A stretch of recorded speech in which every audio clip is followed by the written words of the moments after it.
Amados irmãos, vamos abrir a palavra do Senhor no Evangelho de Mateus.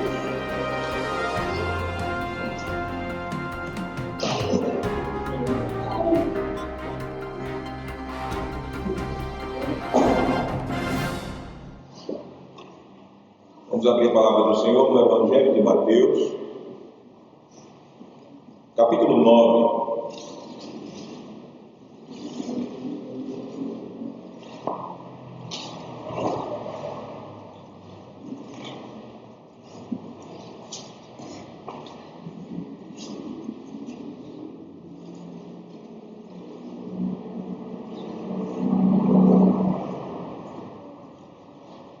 Leamos o versículo 18 do capítulo 9.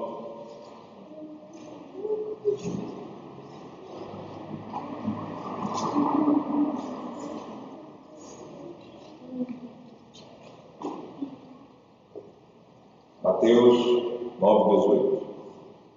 Enquanto estas coisas lhes dizia, eis que um chefe, aproximando-se, o adorou e disse: minha filha faleceu agora mesmo, mas vem, impõe a mão sobre ela e viverá. Vamos agora para o versículo 23 e leamos até o versículo número 25 do mesmo capítulo.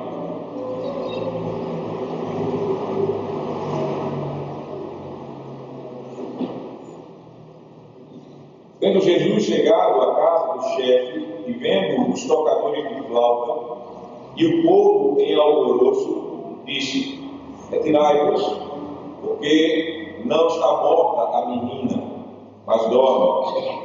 E riam-se dele.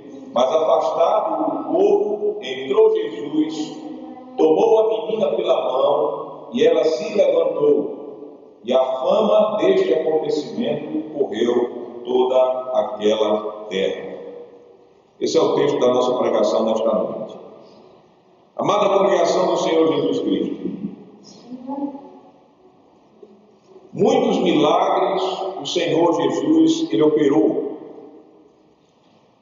E nós aprendemos pela Bíblia que os evangelhos eles não registram todos esses milagres.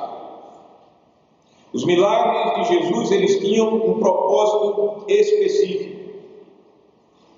O apóstolo João, abra sua Bíblia, por favor, em João capítulo 20, versículo de número 30 e 31.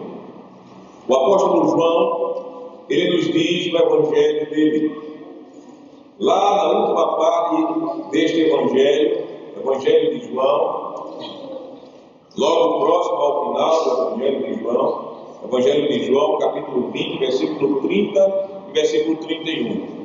Aqui o apóstolo João, ele diz o propósito dos milagres do Senhor. A palavra de Deus, ela nos diz: na verdade, fez Jesus diante dos discípulos muitos outros sinais que não estão escritos neste livro. Estes, porém, foram registrados para que creiais que Jesus é o Cristo, o Filho de Deus, e para que, crendo, tenhais vida em seu nome. Notem que no texto que os milagres que estão nos evangelhos foram registrados para que creiais que Jesus é o Cristo, o Filho de Deus, e para que, crendo, tenhais vida em seu nome.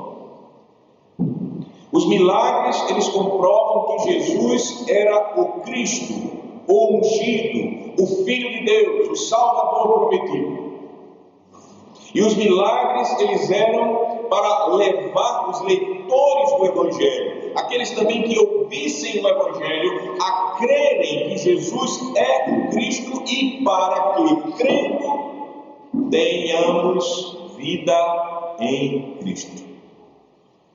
Aqui é o propósito dos milagres.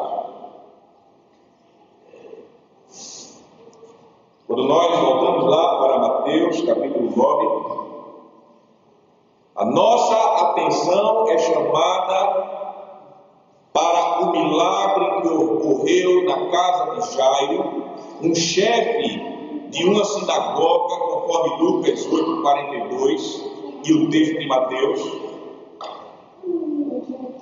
E esse milagre tem muito o que nos ensinar sobre o Evangelho da salvação. E por isso eu prego a mensagem de Cristo no seguinte tema: o Senhor Jesus concede a vida por meio da fé somente. Este é o tema de nossa pregação, com base na passagem que nós lemos em Mateus. O Senhor Jesus, Ele concede a vida por meio da fé somente. O contexto de nossa passagem lá em Mateus capítulo 9 é que Jesus ele estava na casa do publicano Mateus quando chegou Jairo. E Jairo, meus amados irmãos e irmãs, tinha um problema muito grande. A filha de Jairo, a filha única dele, uma pequena jovem de 12 anos de idade, estava em casa muito doente, à beira da morte, o texto nos diz.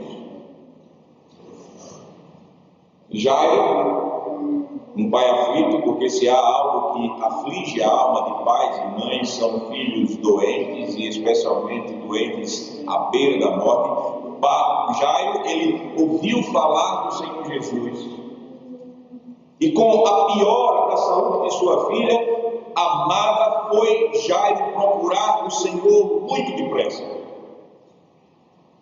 E Jairo, ele encontrou Jesus no meio de uma multidão, a palavra de Deus nos diz. E quando ele iniciou sua conversa com Jesus, então ele recebeu uma notícia muito triste e aterradora.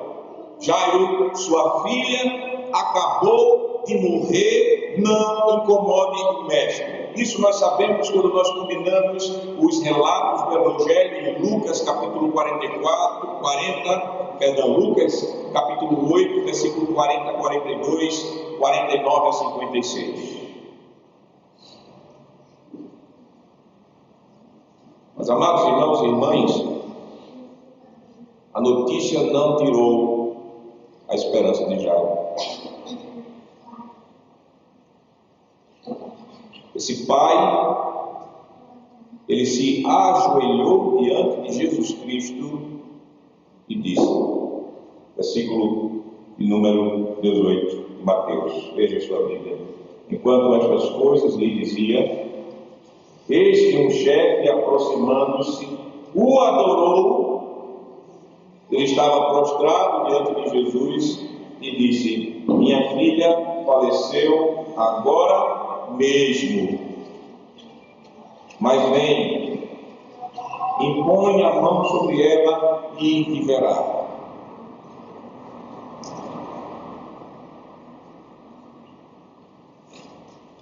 Notem, Jairo, ele cria que Jesus tinha o poder da vida em suas mãos e na sua palavra. Ele cria nisso, ele confiava nisso, ele acreditava nisso. E o que Jesus fez? Jesus, ele atendeu o pedido de Jairo. O Senhor da vida, ele foi com Jairo até a sua casa, acompanhou o chefe da sinagoga até onde ele morava. Jesus, ele enfrentou uma multidão, ele rompeu uma multidão para chegar até a menina, a uma distância. O Senhor Jesus, notem, ele deixou as multidões para dar a vida a uma pequena menina de 12 anos. E o texto nos diz, quando nós lemos versículo 19, capítulo 9, até o versículo 22, que a caminho Jesus, ele restaurou a saúde de uma mulher que tinha fluxo de sangue, uma mulher que por causa dessa enfermidade estava afastada da comunhão da igreja de Israel naquela época por causa da lei. E quando Jesus ele chega na casa de Jairo, então Jesus ele só vê tristeza. Veja o versículo 23 da passagem de Mateus capítulo 9, versículo número 23. O texto diz que tendo Jesus chegado à casa do chefe e vendo os tocadores de flauta e o povo em alvoroço, notem o texto, tristeza, só viu tristeza. O texto nos diz que havia os tocadores de flauta, estavam lá. Esses tocadores de flauta eram profissionais contratados para chorar o defunto. Eram profissionais do choro, eram chorões insinceros. O Senhor, o texto nos diz que ele viu o alvoroço, o clima de perturbação, o clima de tristeza, produzida pela morte daquela menina, imaginem, filha única, uma pequena jovem de 12 anos, uma perda terrível.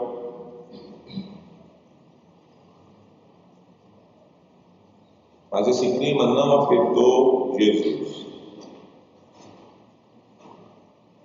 Jesus, ele é a vida. Jesus, ele é a alegria das nações. Ele é o consolador daqueles que esperam nele. Jesus viu o alvoroço. E o Senhor Jesus, ele não queria chamar a atenção para si, diferentemente desses falsos operadores de milagres que nós vemos hoje. Os camaradas chegam na televisão e ficam chamando você, querendo enganar você, dizendo: venha que o homem de Deus, que tem fé na sua grande catedral, vai orar por você e você vai ser curado.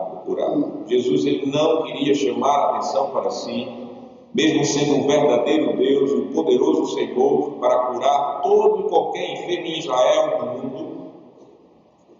O texto nos diz que o Senhor Jesus, ele chegou para o povo e ordenou que todos fossem embora. Veja o versículo 24. O texto nos diz: retirai-vos,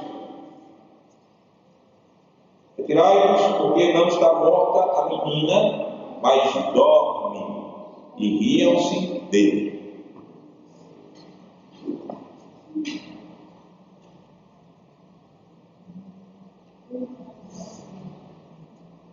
Jesus, ele falou algo interessante aqui. O versículo 24 diz que depois, quando ele estava mandando o povo ir embora, ele disse que a criança, a menina, não estava morta, mas dorme. Para Jesus, as palavras de Jesus, a criança estava dormindo. Agora, claro que Jesus aqui ele não está ensinando aquele erro teológico chamado a doutrina do sono da alma. Jesus não está ensinando isso aqui.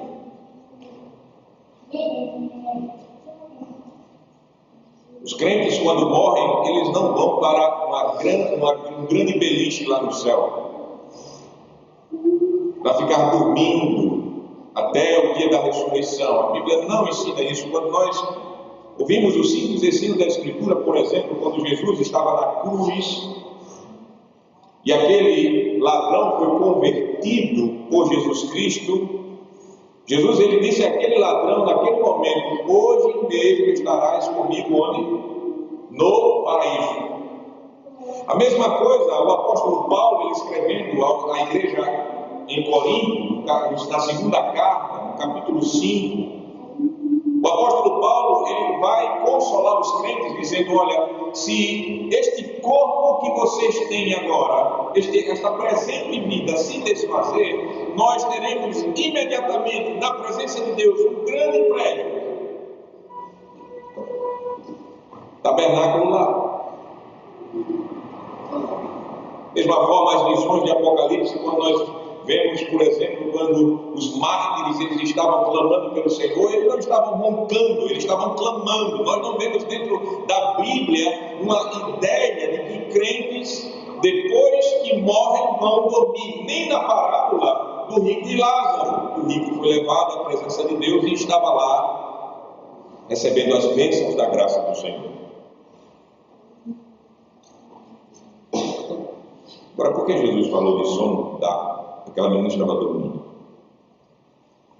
Só podemos entender que Jesus ele estava tratando aquela morte como o sono de uma criança.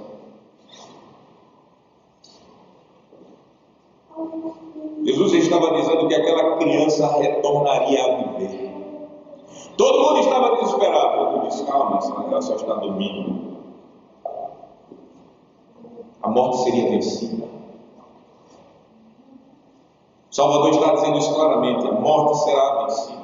Esse é o sentido que nós devemos tomar as palavras de Jesus para interpretar essa palavra que a menina dorme. A morte será vencida. Ela despertará da morte.